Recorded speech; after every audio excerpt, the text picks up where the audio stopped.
দুর্নীতি আর অনিয়মের অভিযোগের প্রেক্ষিতে ফুটবল ফেডারেশনের সভাপতি কাজী সালাউদ্দিন ও প্রধান হিসাব রক্ষককে চিঠি দিয়েছে দুর্নীতি দমন কমিশন। প্রক্রিয়া মেনে কয়েকদিনের মধ্যেই দুদকে প্রয়োজনীয় নথিপত্র জমা দেবে বাফুফে, জানিয়েছেন সভাপতি কাজী সালাউদ্দিন।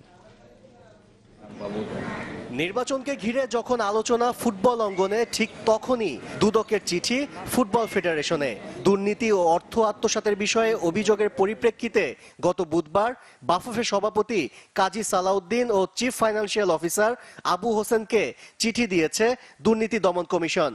কি কি অভিযোগের কথা উল্লেখ করা হয়েছে তা প্রকাশ না করলেও 6 থেকে 7টি বিষয়ে নথিপত্র চেয়েছে দুদক, যা 4 থেকে 5 দিনের মধ্যেই জমা দিতে হবে ফুটবল ফেডারেশনকে।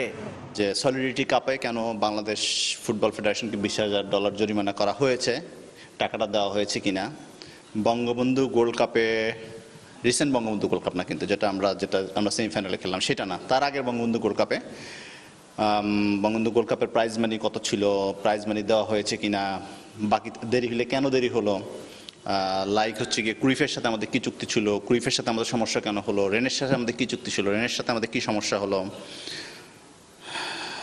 ব্লাটার বাংলাদেশে ভিজিট করেছিল, সেই ব্লাটার ভিজিটের সময় কত টাকা খরচা হয়েছিল, কিভাবে খরচা হলো, অডিট রিপোর্টের কপি চাওয়া, বাফুফের সিগনেটরি কারা, লাইক অল দিস থিংস আমাদের সম্মানিত সভাপতিকে বাফুফেকে মানে আমাদের সভাপতিকে অ্যাড্রেস করে চিঠিটা দেওয়া হয়েছে। দুদকের চিঠিতে বিচলিত নন বলে দাবি সভাপতি কাজী সালাউদ্দিনের। নিয়ম মেনে জবাব দেওয়া হবে বলে জানিয়েছেন তিনি। চিঠিতে লেখছে যে এই জিনিসগুলো আপনারা ব্যাখ্যা দিয়ে দেন, ব্যাখ্যা দিয়ে দিবে অফিসের পেপার। ওরা তো 7 বছরের টা চাইছে, হ্যাঁ 7 বছর পেপার করতে দিয়ে দিবে, অসুবিধা কি? দুর্নীতির কারণে বিভিন্ন দেশের ফুটবল ফেডারেশনের সভাপতি ফিফা থেকে নিষিদ্ধ হয়েছেন, অনেকে শাস্তি ভোগ করছেন। তবে বাফুফে শতভাগ স্বচ্ছ ও দুর্নীতিমুক্ত বলে দাবি করেছেন সাধারণ সম্পাদক। So there is no hide and seek. Ashrik Rudra, channel 24, Dhaka.